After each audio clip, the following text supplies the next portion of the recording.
Hi, everyone. Today we're going to be starting a brand new unit on solid geometry. So we're going to be talking about things that are three-dimensional. All right. And so it's actually going to be our unit 10. All right.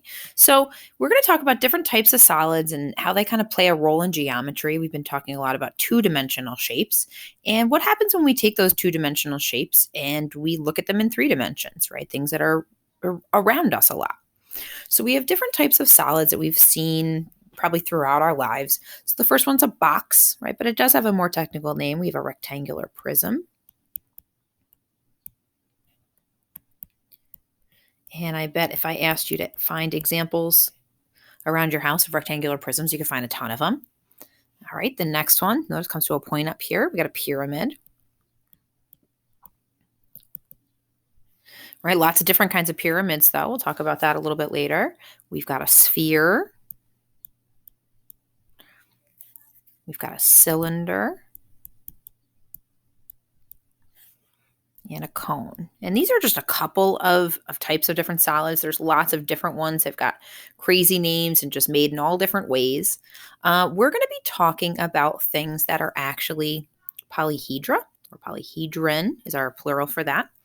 And we're going to be talking about different types of prisms as well. And so we're going to kind of break these up and talk about what is some vocabulary that comes to do with our prisms, our polyhedras, our different kinds of shapes that have sides, right?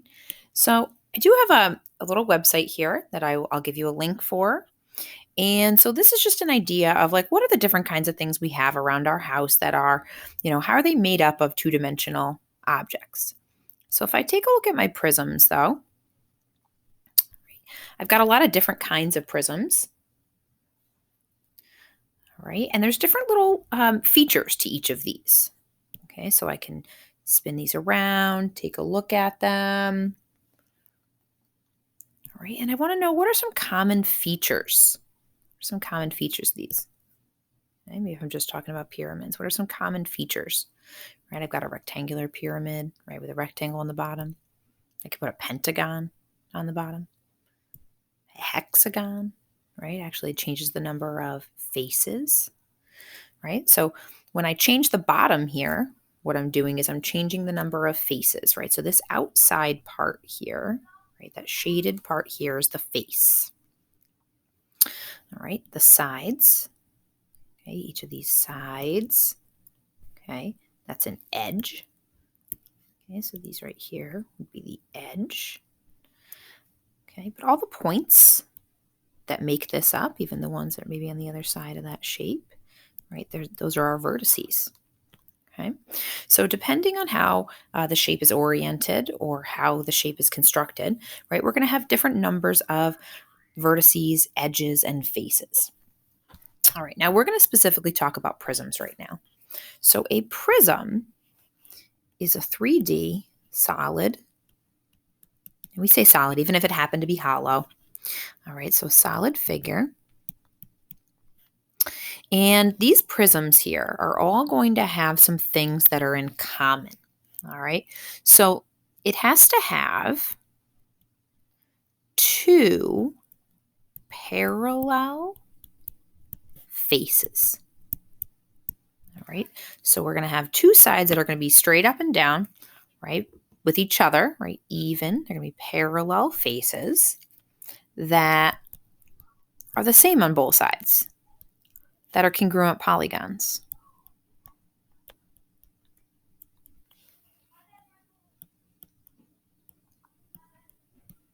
All right, so like here we have rectangle on one side, and we know, right, from just our dealing with shapes, right, what the other side of that's going to look like, right? So if I'm looking at, let's say, a rectangular prism, right, I know that's got rectangles on all of the sides. Okay. A cube here is going to have squares on all the sides. Okay. Now notice this one here, right? We have a pentagon. And because of the drawing, we assume there's another pentagon on the other side. So we have a pentagon and a pentagon that are parallel to each other, or in this case, right, we've got the right triangle and a right triangle parallel to each other. But then we have these other things, these connectors, these things that are telling us that it's three-dimensional. And if I think about that face, right, think about these faces right here, and I think about what shape that's actually going to be, that's actually a rectangle. Okay, so the lateral faces, right, kind of the sides, are rectangles.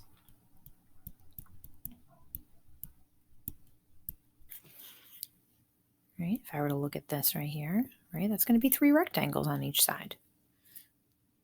All right, so again, okay, the base, right, the bottom, even if it's on its side, I know it's a weird verbiage, but again, it's connected with rectangles on each side. And so that's the thing that's going to make each of these the same.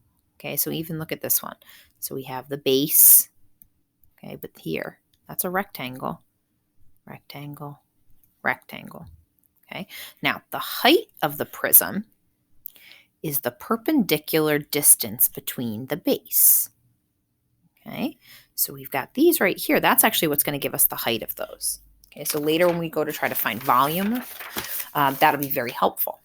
Okay, so there's some different kinds of heights that we have too. If you think about a pyramid, right, the pyramid has a height, but it has really kind of a slanty height. Okay, we've got this right here, right, this slant height. So the slant height is really just the height, or more specifically, the altitude of just one of the lateral faces.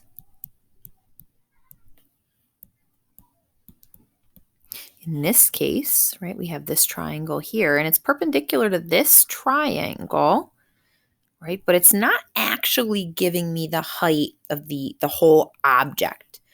If I want the height of the whole object, right, I have to think about the height from here to here, right? This being perpendicular to my base, this is my perpendicular height, right? And notice at the slant height, right, that slantiness. Notice that right here in this cone, we've created a right triangle. All right, so my perpendicular height is actually what we would refer to as the altitude of the entire prism, right, of whatever the 3D object is. Right, it's perpendicular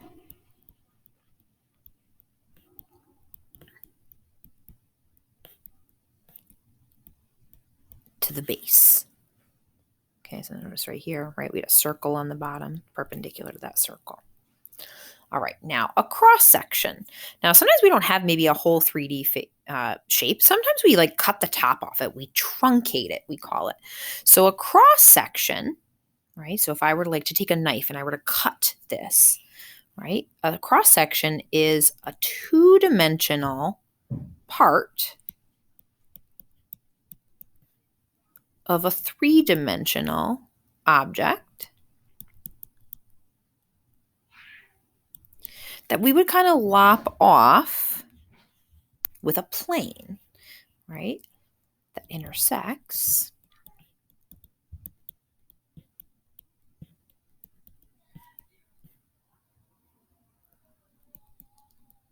a plane. Right? So next time you're cutting a stick of butter, think about all of the different ways that you could hold that knife and get a different kind of shape when you are lopping off that side of butter. It's not always going to be a square.